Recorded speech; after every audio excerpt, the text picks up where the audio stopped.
Hey guys, welcome to our review of Andor Season 2. It is here. Good Star Wars is back, and we just got finished with the Star Wars Japan celebration recently, which seemed to reveal a lot of incoming good Star Wars-ness, some changes. I'm feeling positive. Maybe I'll make a separate video about the future betterization of Star Wars. Hopefully, let's have a little bit of hope. And we're kicking it all off. Like hope. People need a little hope right now. Andor Season 2. It's out. We really loved Andor Season 1. Think it's some of the best Star Wars out there. This is stuff that was taken seriously, done at a high level in cinematography, acting, directing, writing. It was great. So, what do we think of the... And these are actually being released in 3-episode chunks. And next week is actually a 3-more episode chunk. And then the next week, 3 more episodes. So it's almost as if instead of getting 12 episodes, we're getting 4 episodes that are like mini movies, basically mini arcs. Big movies, not just mini movies, because these are full. And I like that. Yeah. I like the release schedule, not having to wait 1 week for one episode. It's like I get a nice chunk. I think some of them probably wouldn't work as well if they were single episodes. No, I was about to say that because the first episode, honestly, was a letdown. I was like, if I had to wait another week, I was like, letdown? Are you crazy? Yeah, it was. Hell no. Really? I guess you'll talk about we'll that. Jump but into first, it. The format is so good because there are times where you need to carry momentum into the next episode, and there are times where waiting a full week kills that momentum, and it can really detract from. Like there are shows that we watch the way that HBO wants us to watch them, and I think it's worse. And we've been talking about it for years. So, like for Disney to come out and do this way, I don't know if it's something that the director and writer wanted to do, but I appreciate it so much. Or if it's the Suits that it's like, hey, this is a loss leader, let's just put it out. Oh yeah, this makes no money. This makes no money. This is some of the most expensive television. You look at the top most expensive television shows of all time. You got Rings of Power on there. Andor is actually listed on there as well. So, and I think because they include season 1 and 2, but still, it is. But that's money well spent, in my opinion, because. My opinion here so far is we kind of pick up exactly where we left off. It actually would do you best to kind of, get a wrap-up video because it is literally, kind of exactly where we left off. Maybe a year or two ahead of time. That's another thing, is these episode chunks, there's a very deliberate effort to tell the formation of the rebellion and the tribulations of the rebellion over year chunks. So the first 3 episodes is 1 year. The next 3 episodes is going to be a year from that last one. And then the next 3 is going to be a year from that until we lead directly into Rogue One, a Star Wars story. So what did I think of this first arc? Well, set design, beautiful. Yes. The visuals, breathtaking. It's expensive looking. It's serious. This is a world that's lived in. It's gritty. It is movie quality Star Wars, as it should be. These are like mini films. They're great performances. And honestly, they're pushing the envelope of what Star Wars subjects you can cover within Star Wars with a little bit of... I don't want YouTube to get mad. R-word cover here, of the horrors that the Empire can subject on people, and even covering a little bit of the tactics of gaining control and subjugation. How do you sell what the Empire is trying to do to different planets, and the machinations there, which is really interesting. So, I really loved it. I thought it was a kick-ass first episode. If you compare the previous Andor Season 1 first arc, it was a slow build. And the episode 1 starts, it says a direct answer to people say, this is slow build, because it starts with an action sequence with the prototype TIE fighter, which is a TIE Avenger. It's a next generation of kind of the TIE Advanced that Darth Vader will eventually use, a version of that TIE Advanced. And this is freaking awesome, man. It's so cool to see this. A lot of it really practical effects mixed with CGI, done extremely well. So I thought the episode 1 was great. However, In my opinion, surprisingly, as we kind of went along there, I started to lose a little bit of focus. I think I cared a little bit less with some of these 4 storylines going on at once. There's some director choices here that I think is very weak. Constantly jumping back and forth between certain storylines, but only giving like 5-second segments to each, I think does a disservice. It pulls me out of the moment. I can't immerse myself. I want to and marinate I'm in jumping back and forth, and I want to marinate in it. And some of the subplots, frankly, are not quite as compelling. I don't care about this ragtag dumbass team of. He loves them. That's the thing that really kind of brought it down for me. I was like, I didn't like He this loves bickering. them? Well, he came in bitching about him this morning. It was like that kind of brought it down for me because that first episode. I didn't like this team, and then it doesn't get any better in episode 2. But then it actually gets worse. In yes, episode 2, that's me. That's not what I want. And maybe some people are enjoying that ragtag team, but I think they're buffoons, and you're doing a disservice to the rebellion. That's exactly what I was thinking. It's like, look, this is supposed to be rebellion. It's like, stop bickering. Like this, we're all in this together. I was hoping he would get there and kind of like take charge and kind of like figure shit out. But that's not what happened. And the wedding subplot, while initially kind of bored me, as it went along and I see what they were doing with the political maneuvering and the unraveling of Mon Mothma and the rebellion stress on these money makers and political movers, I started to like it a little bit more upon reflection. But as I was watching it, I was like, oh, I kind of slipping and sliding, and it's only when Diego Luna shows up that it's like, yes, all right, Andor, we're back, and then it kind of wraps in a satisfying way. So that's kind of how I was feeling about the first arc. Goes real up, and then kind of flutters, and then ends on a higher note, and now we can see, well, what other arcs do you have for us? Just as season 1's arc was, it goes boop, boop, boop, boop, boop, boop, and we get better and better and better as we get into the prison. We get the performance from Andy Serkis. I hope that we'll have the same thing in store for us in season 2 as things escalate and we get more and more. But that's kind of... So what did you guys think? I mean, you said a little bit of that, but what else? Yeah, I'm happy they did the 3 episodes, because if I would have just seen that first one, I was like, no, like, I don't like where this is going. What's going on with this stupid team? I don't want to see it. We do get a little bit of the wedding stuff, but like you said, it just kind of glosses over a lot of these stories. Later on, we do get more, but if I was just judging it for the first episode, that's where I was disappointed. They've earned my benefit of the doubt right now, where there was some episodes in season 1 that I thought were pretty good, but I still think that the season season 1 is 10 out of 10 stuff. This one has some really strong things. It has some weaker things, but when we look at the series on the whole, I imagine that I'm going to look at some of those weaker things and they're not going to be as important. Yeah, they're there just to kind of show that not everyone in the rebellion is super competent, and sometimes you're going to have these fuck ups on your team, and I know. I mean, I get What you're saying is overall the writing team and the team has kind of earned your patience. It's earned my patience, and like I met previous season. Yeah, and I don't always give people that benefit, but like I said, when you make a 10 out of 10 Star Wars series in a franchise that I was kind of disillusioned by, like I wasn't super happy with for a long time, I'm gonna give them the time to play these things out. But I still think it's super high level television. Well, that's good. It's not a waste of time. This is something this is a planned.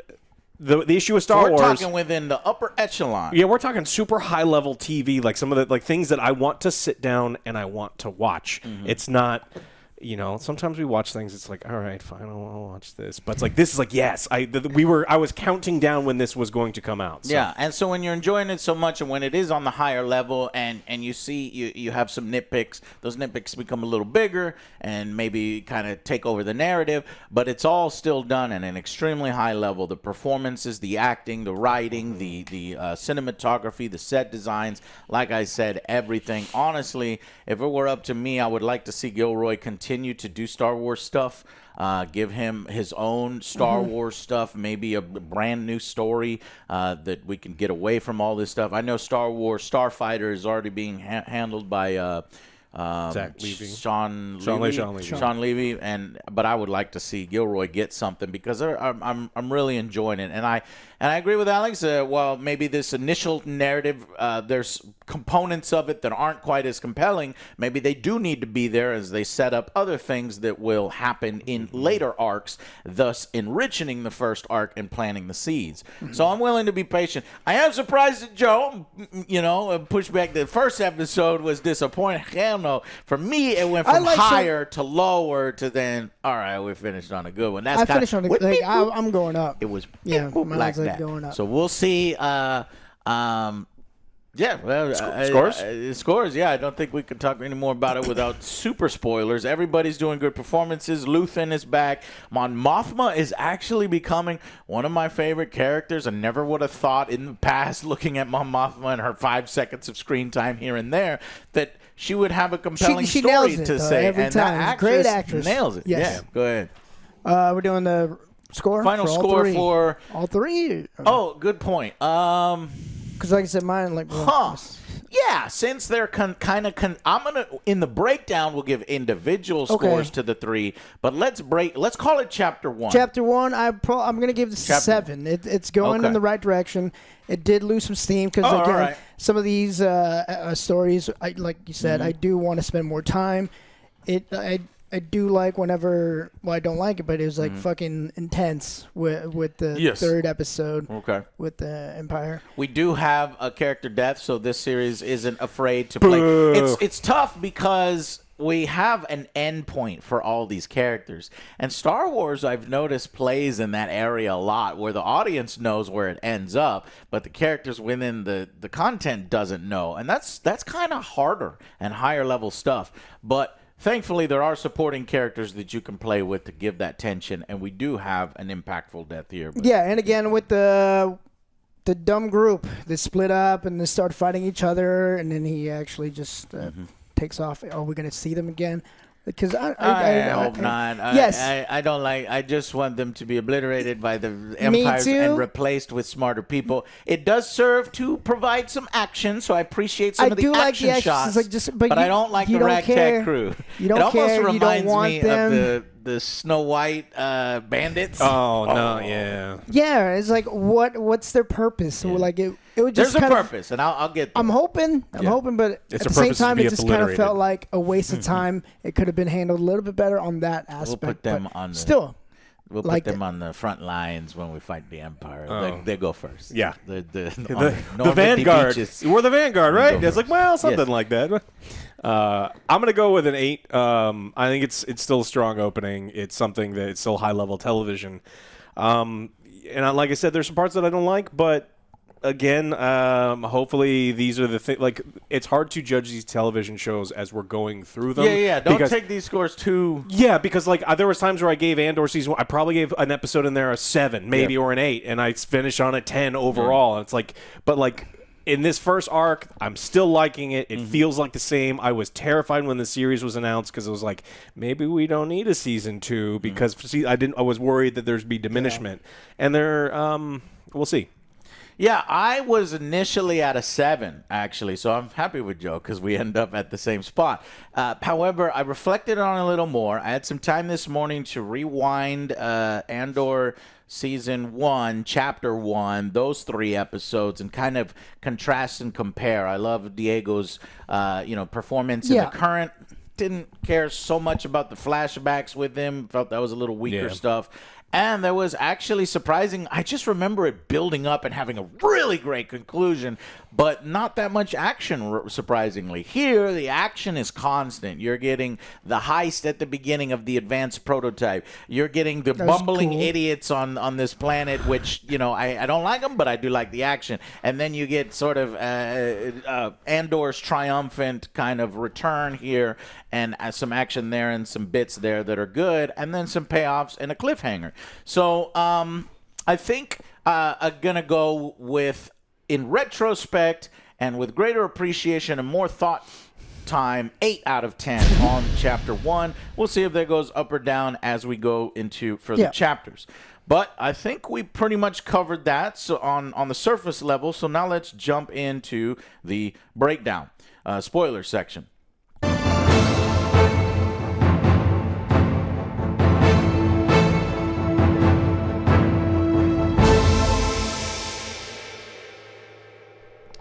welcome to the spoiler section. So we'll start with episode 1, and I think we jump between either 3 or 4 narratives. Let's count them as we go along. We have the Imperial base. This tech is sort of, going over the checklist, but then also perhaps enabling Andor's sabotage. And Andor, they're played as Andor's this suave, handsome guy that can charm people into continuing to support the rebellion. I don't know if I buy this, man. Maybe I'm not a female, so I'm not the female demographic. I don't think he's that, handsome and charming, but okay. But I just love the prototype. This TIE fighter high sequence, and how much action is involved, and how practical the sets are initially, and then it floats in the air and just doing gunfire. The Gatling gun with the TIE fighter green that rocket lasers. launcher guy is like, he's gonna dance. Like, what the fuck? Then we get another trooper here, range trooper. Some people, this is the first time we've seen it. We've actually seen the range trooper before in Han Solo when they're on the train and they have those boots, magnetic boots. That's the same kind of guys there with the rockets. But yeah, it was really, really cool. And like this sequence. Yes. Great way to start. Eventually blows through the hangar, exits, but then doesn't know how to drive because this is in advance. And I like how this ties in. This is perhaps why when this prototype was stolen, the Empire then has to make another version of the TIE Avenger and maybe a different version, Advanced X2, version 2. And instead of being so complicated, they go with something a little less so because they don't value the lives of their Imperial pilots as much, especially as the war goes along, with having shields, because this ship has shields, this ship has a hyperdrive, and as you know from X-Wing vs. TIE Fighter, that is not a thing normally unless it's reserved for Darth Vader and some of the elites. Because then the Empire would just use all of them and their hyperdrives to blow up rebel planets. Yeah. It doesn't exist. The whole of maneuver And it was on all of them. actually doesn't make sense if in the whole. If you want to have a war effort, you want to make sure that your TIE fighters are shielded and can make jumps, and then the rebellion is fucked. But this is a gameplay mechanic, and this is a fun thing where it's like the Empire has lots, we have little, we have the elite, they have the shit. And then some elites here and there. Anyways, then we go to the Mon Mothma, so they're prepping for a wedding, and we get Star Wars music within the Star Wars universe. What did you guys think of? No. What? I just got me copyright claim, Joe. Fucking Now Max I have Rebo to share is the revenue. Yeah. He is aggressive. Max is aggressive. Yeah. And the modal nodes, don't forget, they were there too. Yeah, so I kind of like this one. Yeah. I've seen other music within the Star Wars universe that didn't work. The CG lady, remember? Yeah. So this was at least better than that, and I love the sets of this too. Oh yeah. So and then they have their first fight. So this initially didn't compel me, but it was Mon Mothma's actress's performance that was holding things down, and the sort of intrigue of this loose guy, and this is going to develop over the episodes, of Tay kind of unraveling. But boyfriend. they're complaining that he won't hold her hand. This is, obviously a forced arranged marriage. You have to break her down because, I mean, she goes from super rich, powerful senator to the leader of a poor group of, undermanned, underfunded rebellion, and so you have to kind of get her to that place where it makes sense. She is making the ultimate sacrifice. Her daughter. She's sacrificing her daughter for the rebellion. Her daughter doesn't mind. Which is, and then the third, so that was 1, 2. The third one is on the farm as they wait for Andor. They are posing as mechanics. We have Bix and we have Basar, I think. And they are posing as and then the fucking teenage character, the kid, I don't threw fucking the Wilmer or something. Yeah. This fucking asshole fucks everything up. We'll talk about it in episode 3. I hate him. But yeah, love, so we set it up. What are they doing? They're just trying to communicate with Cass. They can't get a signal. They're trying to see if he's still alive. Cass is going on missions, and these are Black Op missions, and they just wait for him to come back. It's kind of a shitty situation. His little robot dude, the little emo robot guy. Where's Cass? He's coming, buddy. Yeah, and so we get that. And then the fourth is our villains. I don't know what. I still don't know how they factor in. Well, this expands in episode 2 and 3. This is more the Gorman planet discussions. But we have our character here. We have Daedra here. We got Krennic, the return of Krennic. Fucking love this guy. Krennic, not only is he a cool character, but he's got a great actor. And so it's good to see him return. And it's basically... they show this propaganda video, or kind of, what do you call it? Tourist video of what this planet's all about. They make these spiders, they make the silk, nice and silk. they have this and that. I'm like, what does this have to do? Like, well, apparently at the planet's core, they need to mine that in order to get my conspiracy brain was like, oh, they're using this to mind control people. Mind control people, yeah. With the silk. Chemtrails? I did like that they went with all the effort to create this little fucking thing. And sometimes just not even show it. And I bet you there's still scenes playing out in costumes and set designs and effects, So it just makes this world feel real. Yeah. Anyways, they're going to strip mine the planet. It's going to cause a global catastrophe. And they're kind of talking about how can we mine spin this and because these Gormans, we don't want them to be alerted to them. They will fight back. They will do this. So how do we kind of turn the galaxy against them and put them under our control where we can pull off something like this? And you get this PR team.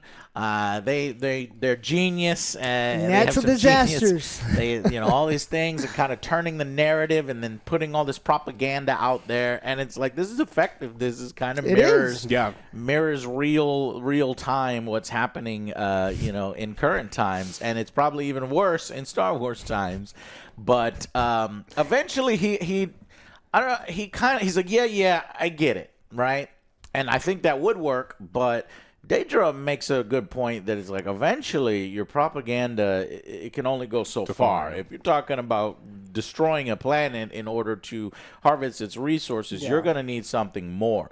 You need a rebellion there so that you can put it down and give a reason that things spiraled out of control. And she says you need some Gorman rebels in order to actually do the wrong thing, which is rebel against the Empire, so that you can clamp down and basically be as fascist and oppressive as you want and strip mine the planet. So she gives the idea. She's, she's clever.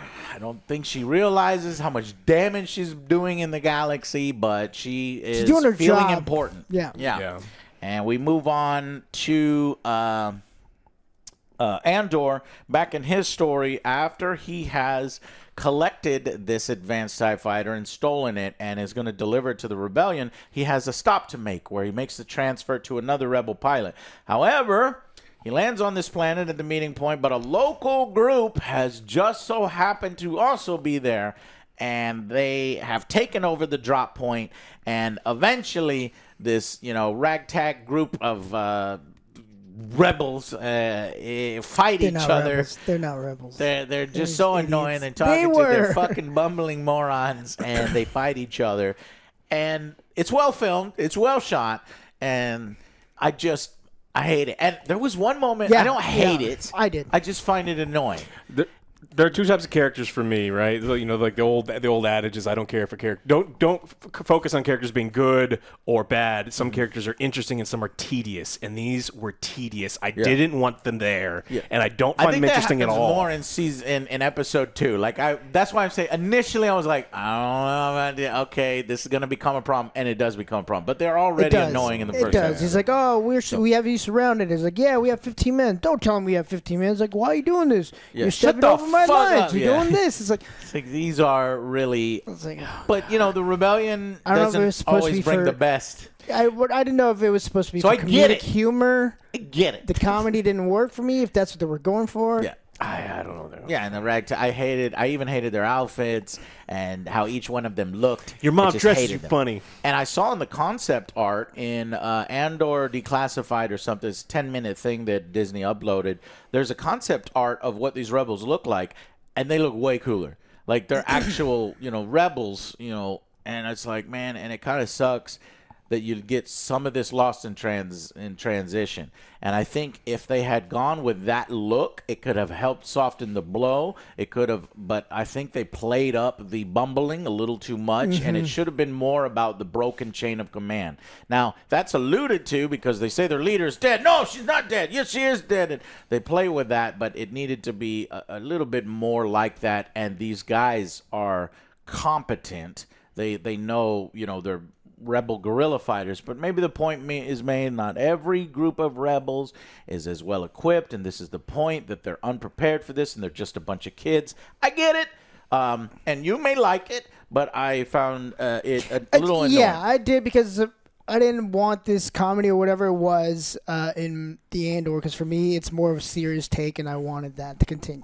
Yeah, I don't think it doesn't push comedy. I mean, it's not Scooter comedy, so I'm glad with that. But, okay, but let's go give final verdicts for this episode. Only I am going to jump, and I'm going to go 9 out of 10. 9 out of 10. Yes, I love the heist. I love the setup. I love the Gorman discussion. I love Krennic. I love, remember, we're planting the seeds here. I don't expect an entire complete movie in one episode and everything satisfyingly ends. I'm like, okay, these rebels are being set up. Initially, they're annoying, but there's going to be a purpose being served here.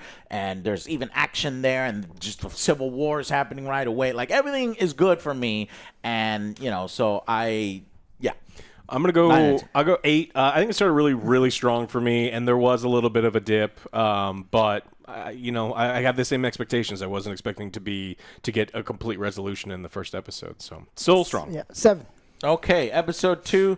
I've written some pros and cons for each episode. Pros is pretty much everything, and then cons is I don't really care about the rebel group, but it's not an issue yet if it ties in well.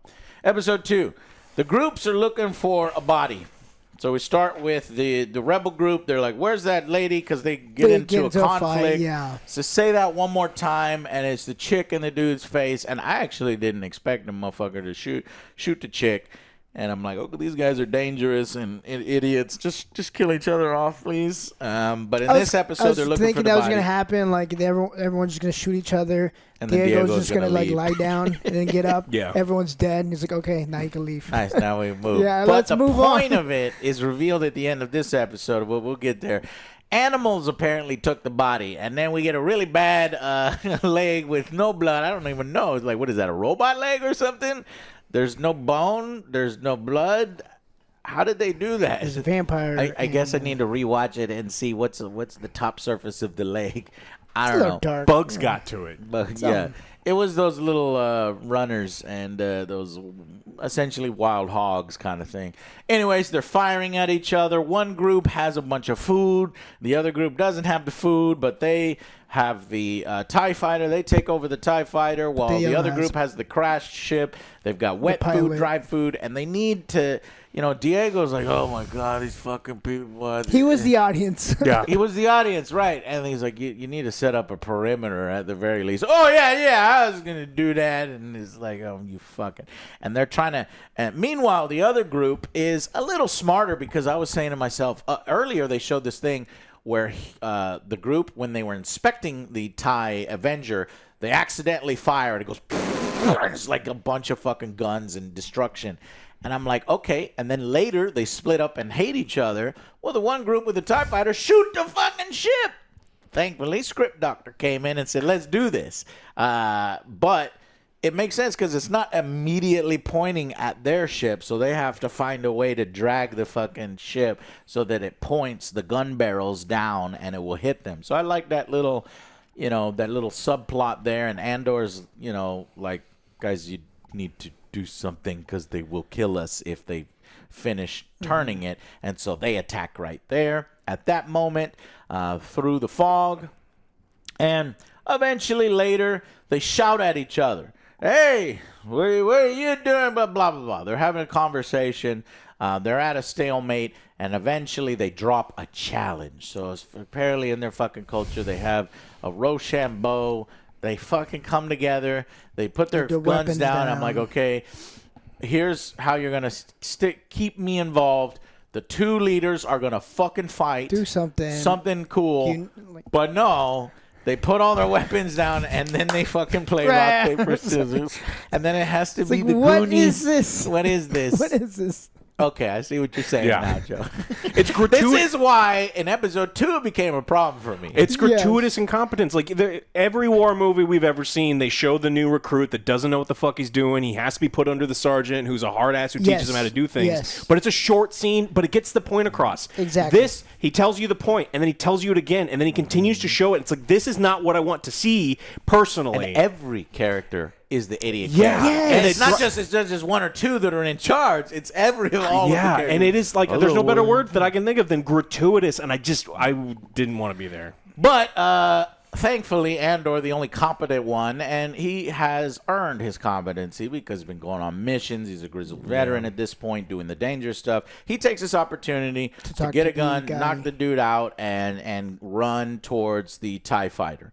And before they can finish their stupid rock, paper, scissors battle, and while Andor is running around hatching his plan, the animal that tore the girl up earlier attacks and just causes even more chaos, and that allows him to lift off and get away from these fucking people. And then it ends. Now here's the teaser. As he flies up, we realize Joe... Well, I don't know how much. I'm sorry, Joe. What do we realize? Alex, don't do.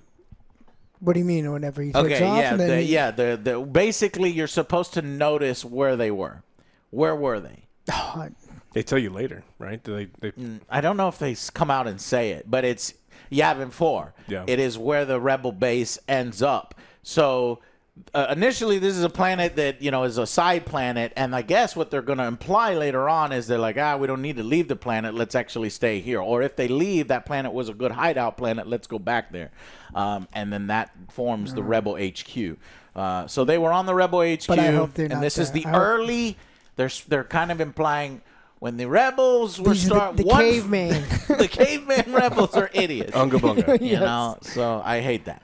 Anyways, it ends. But initially, I thought, oh, man, what a waste of time. It's like, all right, so we get a little bit. I get it for filler. If we're going to do it 12 episodes or 20 episodes, it's a fun little side thing where you go on the planet. Remember, Joe, in Star Trek, I will nullify you. When fucking Voyager, they get stranded on a planet and they have their own cultures, and then the way they talk is, I will nullify you. What was his name? Chakotay. Yeah. And it's the only episode I've been able to get to watch that he actually liked. You watch Inner Light, right? Funny. No. I hate you. Yeah, he hasn't. He's watched Voyager instead of TNG. Such a God And then Picard. But it was all, I don't even fault. know how I got him to watch it. I twisted his arm. Joe, He's like, I "You gotta guess, watch was this." wasted. He's like, all right, I'll watch There's it. a fucking flute in Inner Light, all right? You like weird instruments, all right? That's not gonna help. Anyways, he leaves. He gets some in between with the wedding do? stuff as well in this episode. Oh, okay. Yeah, I thought you meant he got something. No, he got the radio. So he does steal a radio so that he can contact later on. All right, so But we go to the it's too Gorman hot. stuff. Somebody want to take over. Basically, this is Daedra doesn't want this new assignment. She wants to go ahead. Sure, okay, well, I'll do it. She doesn't want the Gorman stuff. She wants the Axis operation is what she wants. And her what do you call it? Superior officer is telling her, no. Well, this is Kenrick. He's gonna Kennick. Oh, I forget his name. It's escaping now. But he gets what he wants. You're going to be recruited into this whether you want it, but it's actually a gift.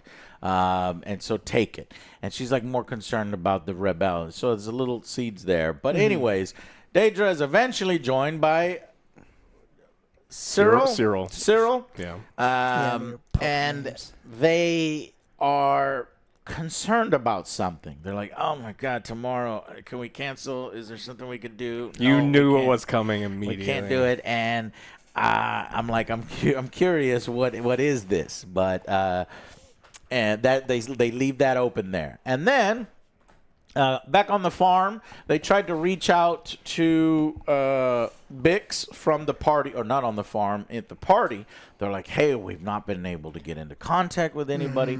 I need to go back to the museum use to real try communication. to get some communication. So that's what they do.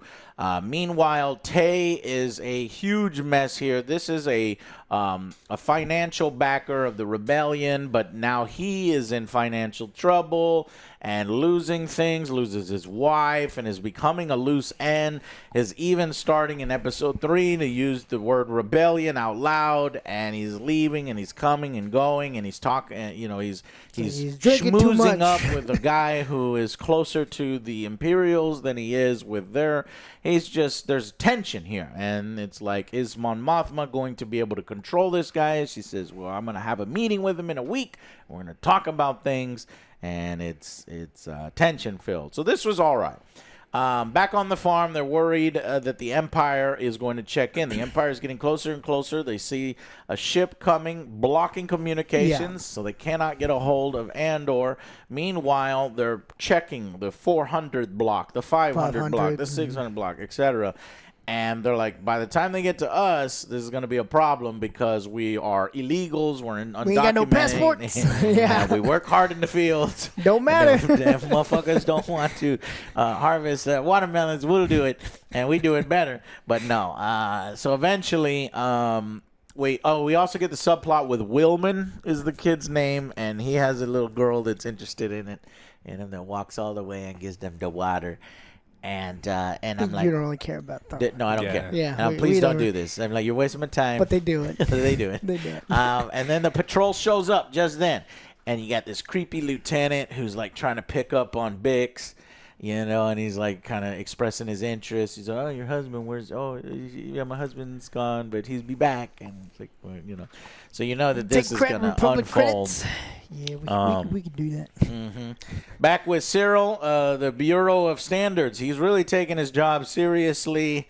Bragging about his stuff. Bragging about his discoveries. Like, I think it's an Easter egg. If I remember what he actually said, it seems like he is actually sniffing out these huge resource redirects that are actually for the Death Star, but he doesn't know it, and the Death Star is actually kind of a secret project within the Empire, so nobody's really supposed to know about it. But he's just trying to justify to people in his head that he matters, his job, and he says, what does he say?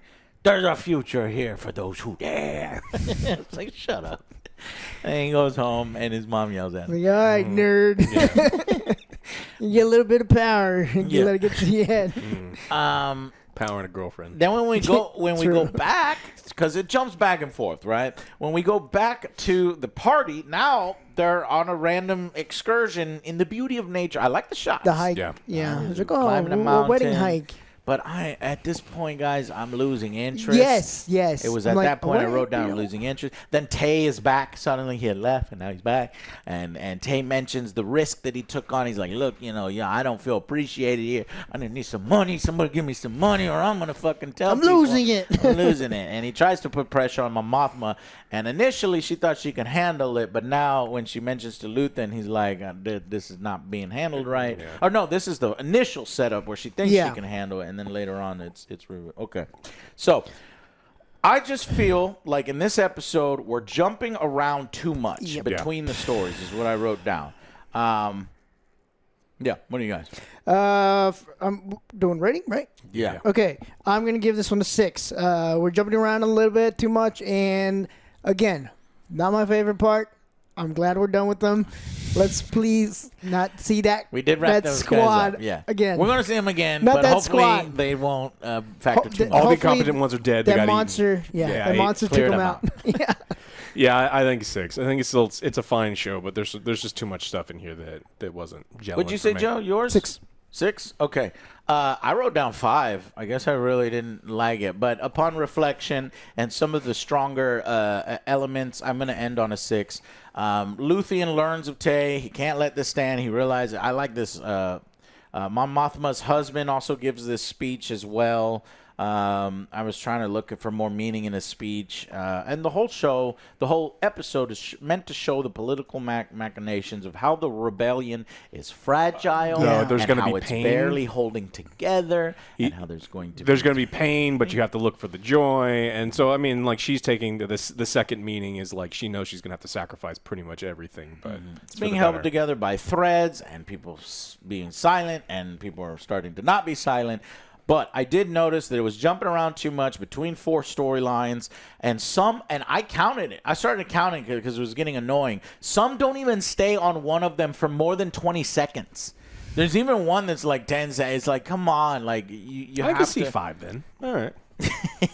The party subplot drags for me. It spins its wheels a little bit, and the rebel group doesn't seem to tie in well overall. I thought, okay, this will tie in great. Oh no, it's just a side thing to show that the rebellion is incompetent, but they found the planet that they will eventually be at, and this is the birth of some of them, and I hope it's the birth and quick death of some of these guys. And it just kind of had a waste of time feeling, almost filler episode, like a side story thing. But anyways, they just needed like Diego to be like, all right, we don't have much written, so let's just have him tied up and then deal with this for now. But to delay him. There's a chance that in 6 episodes we look back and they are important characters that served a purpose. It's possible. So here are the little Easter eggs to that. They are the Maya Pei Brigade. They've been referenced twice in season 1 by Forrest Whitaker's character. It's just another group within there. She is a badass, and she controls a bunch, and that's why, like, she's dead. No, she's not. She's this and that.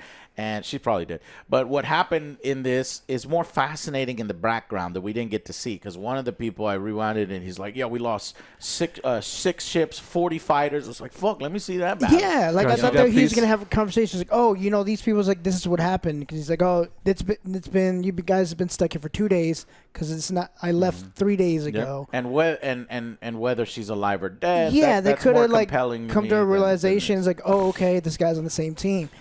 Do something, but no. Yeah, but I will. I'll go because I think the writing is still strong. Other than this bumbling part, I'm gonna go 6 out of 10. Okay. We go to the final episode of Chapter 1, Episode 3. Andor hot wires the TIE fighter, which I don't know. Did it appear to be dead in space? Why does he do this? This is a little thing I don't understand. I thought like the drive was probably messed up or something. I don't get this part. They're just kind of giving him writing reasons for him to be delayed, to show up at the last minute, like you said. The side story with the bumbling idiots. His craft runs out of gas, but no, it doesn't, because he hot wires it. All right. It's a cool scene, and I like the visuals. But I'm like, wait a minute, what happened? Alex, what use broke? Your big brain. What the fuck was something that? broke, because it's a prototype, man. Prototypes never work the way that you want to, and sometimes you have to fix. I like it. The wiring loom wasn't working, and then the flux capacitor was misaligned. Like, hey. Oh yeah. But anyways, the Imperials are getting closer and closer to this farm inspection. Back on the farm, they're closing in. The fucking Will idiot, I don't know his name. Took the speeder to say goodbye to his fucking girlfriend, and that's when the patrol shows up. He's a young dude getting laid for the first time. And I'll again, this jumps back and forth, but I'm gonna stay with the farm. Let me jump ahead. So that farm builds to a confrontation simultaneously on the farm and the wedding.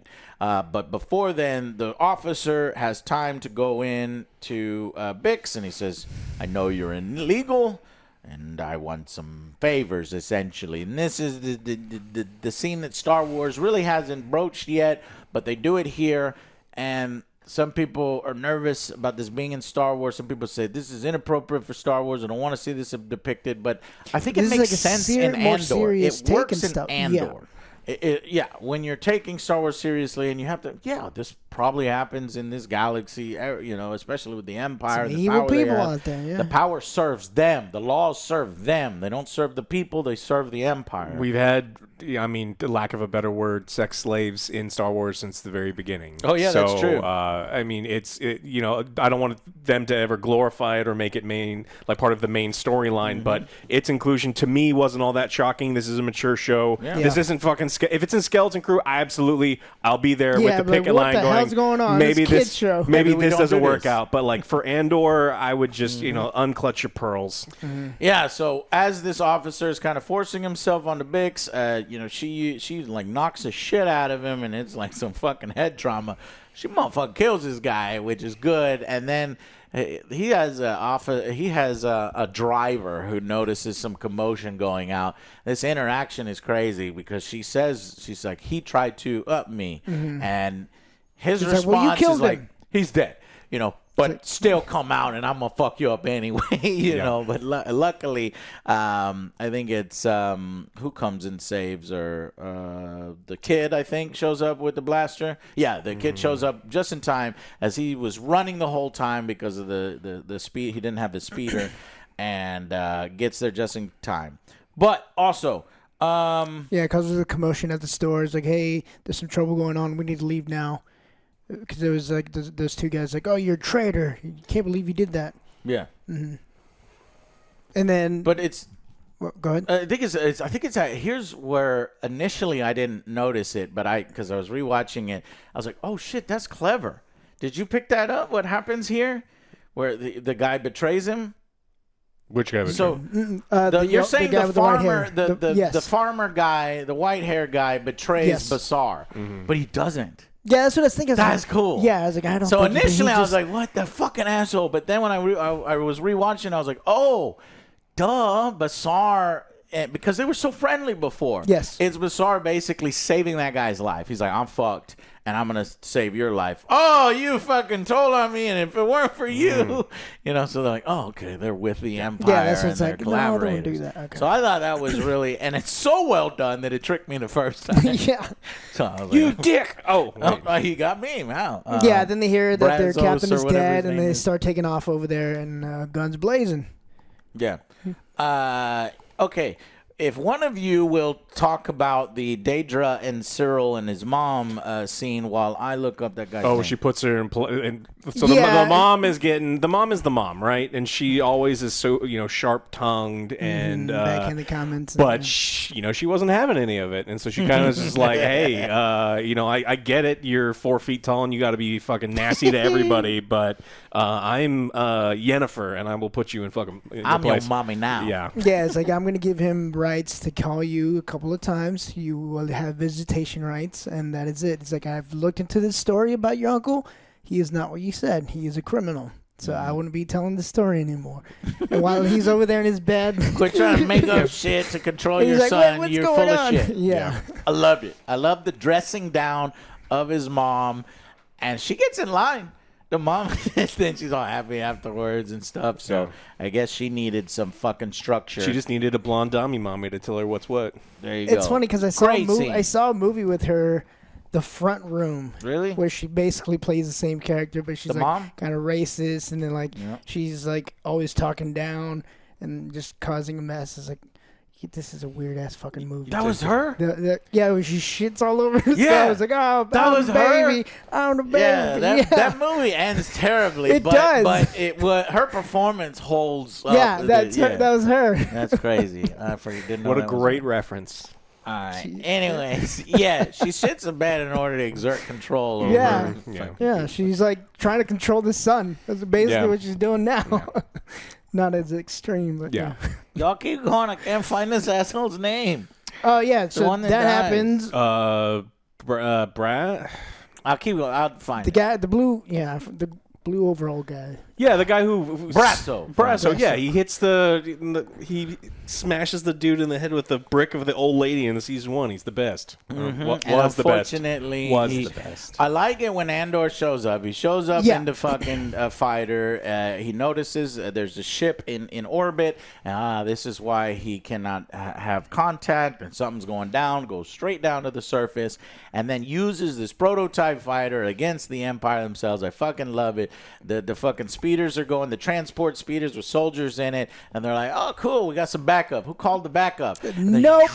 you're like, oh, fuck! And you don't even get to see them, oh, fuck. You just see it from the perspective of the missiles, and it just hits and explodes, and they're all fucking dead. So I loved it. And then he continues to wreck some people with some green TIE fighter lasers that go... Love Very that cool sound of scene. the TIE fighters and shit. And then he also even blows up some of the farm equipment to bury some stormtroopers. But maybe he should have continued to fire because they managed to get some shots off. One trooper is shown. See, this is when you have good talent behind the thing. It's not just simply, oh, the stormtroopers are pew, pew, pew, pew, pew, and then one of the shots hits him, right? In this case, it is the stormtroopers are shooting, the shots are missing him, but you see one stormtrooper in particular does a slow motion, and he actually takes his time, fires, and then you don't see it.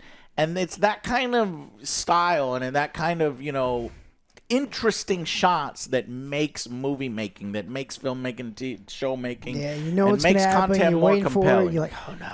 It's competence. It's competence in the enemy because they're not scary when they're incompetent. If they're stormtroopers closing their eyes and shooting like Jamin Winston throws the football, then it doesn't matter to me. It's just like, yeah, whatever. You accidentally hit something. That guy purposely hit, and it's nice when they purposely do something. Mm-hmm. So he gets there a little too late, and then Bix shows up, and he prevents her from seeing their friend dead, and they get in the ship. Brasso. This fucking asshole. He better have a reckoning. That guy better have something, coming. They better address this, that he was responsible, because it was him, because he took the fucking speeder, right? It caused Brazos to have to get on his speeder and drive towards it. So, yeah, he's the cause of the death. So hopefully he will have a glorious, rebellious death for the cause. It was a bad week for characters that we like in TV shows. No, okay. So then, we go back to the day. We go back to the party. While we were having a cutaway, right? While the officer is forcing himself onto Bix and she's fighting, we do have this weird cutaway to the Star Wars dancing party, and then back again. It's not, the cutting so fast is not really working for me. I know it's to help build tension and to feel off kilter. You see her kind of like unravel. She's like, I'm tired of this shit. Just taking shot after shot. And she does tell the story about how her mom was drunk at her wedding. And then her daughter says, well, I wish you were drunk right now. So then she's all right, fuck it, I'm going to let loose. She let loose. She went drunk, and she's a pretty good dancer, actually. But I don't know. It's kind of, I get it. It's the visual. That's the same thing. When you watch it, you're like, all right, it's the story of Mon Mothma dancing. This is stupid. But when you think about it more, it's just like the stormtrooper with the thing. It's the shot of her just unraveling and losing control and the weight of this rebellion kind of pushing on her. And if she, hey, I'm going to get drunk for a few seconds. I'm going to dance by myself. Shut the fuck up. She was, I always thought that she was trying the diplomatic option, right? Like, that's her whole position. And so this whole thing with Tay, she's trying to figure it out herself. And this is when she realized she does not have what it takes. Like, you cannot talk your way out of some of these problems. Some of them, yeah. And someone has to come in and just, take care of the problem in a different way. Yeah. So, written by Tony Gilroy, directed by Ariel Kleiman, and I'm thinking maybe the Ariel Kleiman, this guy has, maybe that could be some of the jumping back and forth. I don't want to put the sole blame on him. Maybe it was Tony Gilroy, but I wish a little less of that. This director has one credit. He's got one credit in film 10 years ago, and then he did one Yellow Jackets episode, so I don't know what the fuck. Did they meet somehow, and then he's like, I'm going to give this guy the job, Tony Gilroy. But it's about who you know. To be fair, each scene was competently directed. It's just this choice of the cutting back and forth between the four subplots. Some of them more compelling, some of them less compelling, a little too bumbling on some of them. But other than that, I think still good. Brazos is killed. Cassian blows up the troopers. We get a satisfying resolution there. We end with that one lady is sad. I forgot to mention there's interplay between one of the assassin rebel characters from a while ago where she has the relationship with her other chick. They don't have but time the other for each chick other. don't have time for each other, and she goes off to do rebellion stuff. Well, she ends up actually being the one to Tay. Yeah. She's the new driver, and she drives Tay off, and it's implied that she's going to kill him. Now, if there's 1 year jumps in between, I hope they show the Tay being killed. That would suck if he's killed off screen. Yeah. I hope they do that. Just hell, you could have just done a quick thing as she's flying off. and then just keep flying. So blood spurt. Yeah, that would have been cool, but they didn't do that, so I don't know. But There's anyways, no blood with the lasers. that lady's sad because his girlfriend's there, but you don't have You time. can still survive, for it. It's like, though, shut with up! I don't care about this. lightsaber. And True. then Mon Mothma dances like a crazy person. Yeah. So we learned that Mon Mothma has some moves. So I like this one better than the last episode. So what was y'all's rating? Mine went up. I like this one the best. 8 for me. Yeah, cool. 8 as well. I'm at 6.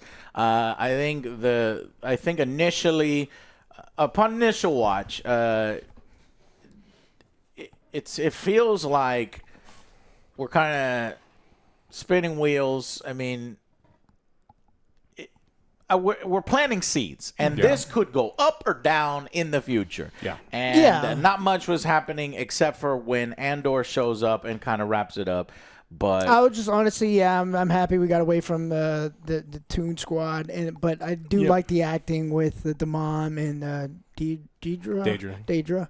That was a pretty cool scene, and I just like how everything's kind of like getting unraveled and shit's going haywire. What's gonna happen next? It's a good cliffhanger to end. Yeah, I mean everything is super nebulous right now. So if someone's like, "Hey, I think the intro is a 4," totally valid. I think the intro is a 10. I understand completely because it's like we don't know where the hell anything is going yet, and there's so much stuff that can happen in the future and like the directions we can go. But when I was sitting down, I was like, I enjoyed this episode. There's individual scenes that stood out. Yeah. So I liked it. Little bits here and there, like the little cool Walker puppet. One of the I noticed that too. Anyways, upon my initial watching, get 6. I could see a 7, and upon sleeping of it, a lot of this stuff gets better when you're looking at it, and that's the beauty of Andor. But overall, kind of it was for me a solid opening to the show. However, it's not going to shake boring accusations from the haters that are like, this show is the worst show ever. It's boring. I don't understand why people like Andor. They'll probably still think the same. They'll be like, oh, I like the TIE Fighter part. The TIE Fighter part is cool. And then everything else is like, nah, this is boring. I don't get it. I agree with you on the bumbling, rebellion, but, it serves a purpose. And, I can understand it felt like filler at times. Yeah. And it is meant to show that the rebellion has a bunch of fractures. But yeah, I hope the next 3 arcs continue to go up. And from what I've heard, they go up. We're going to reach some heights later on. Hope so. All right. Well, that's pretty much it. And I've seen some other reviewers have seen all of them. They say the first 2 arcs are a slower burn, but then it goes there from there. So we'll see. That's what a lot of people said initially about first season as things come together. So expect kind of the same thing going from here. All right, that's our review for Andor. We're excited that it is releasing the way it is. Yes. I'm so happy I get another 3 episodes in 1 week. And I'm looking forward to it because we have what? We have Andor's robot that we saw, and we got to do that storyline. We gotta get Mon Mothma in the position that she is in, there, and then we gotta figure out what the hell is the purpose of Daedra and Cyril, these villains yet not villains. They have a turn. my thing is maybe they will eventually turn and do something to They help see the all rebellion. all the chaos they've done in the planets. Like, They'll realize this isn't right. kind of take a peek behind the Yeah. Empire, and they're realizing that they're working so We hard the and baddies. so good at their job, but it doesn't fucking matter because they're with the Empire. Yeah. So maybe I think Zero's gonna figure out exactly what the Death Star is, how it's being built. I mean, they kind of planted those seeds, so it's like maybe they end up on it. Or it could go where they stay Empire the whole time. But I don't know. I just feel like they would be great assets for the rebellion. But anyways, I guess we'll find out. And then essentially season 3 of Andor is Rogue One. So eventually we're going to end up at that point. So I probably wouldn't look for a too satisfying conclusion. There has to be a somewhat of a satisfying conclusion, but know that obviously we know the end point at Rogue One. They did their job. Yep. All right. That's going to be it for us. Thank you so much for watching. Tell us what you thought of Andor, good Star Wars, or are you finding it boring or lame? Leave those comments down below, but at least explain why. All right. We'll see you on the next Angry Joe Show. Bye, guys.